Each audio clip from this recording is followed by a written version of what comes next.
In today's video, I'm going to teach you how to efficiently add a collaborator to your online form. This is a straightforward yet crucial process for ensuring teamwork and seamless collaboration on your project. Whether you're setting this up for a workplace initiative or a community project, these steps will help you quickly bring in the right person to assist you.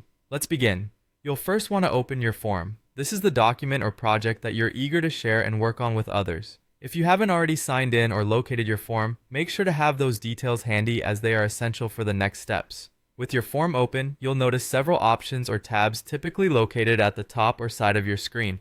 What you're looking for is the Settings feature. This is your go-to place for managing form settings and allowing specific changes such as adding new people to the project. By clicking on Settings, a menu or drop-down list should appear, revealing different settings options you can adjust.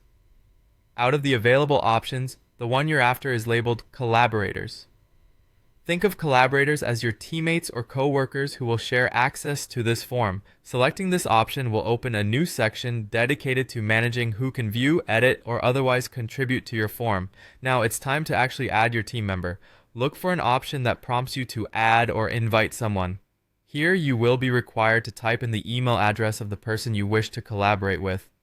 Make sure to double check for any typos, as a correct email is crucial to ensuring the invite reaches the right individual. Upon entering the email, you'll be given the choice to set specific permissions for this collaborator. Permissions determine what level of control or access this person will have over the form. Typically, you might see different options like view only, edit, or full access.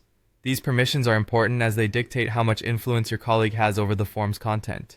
If you want the person to simply look over the document without making changes, view only is your best bet.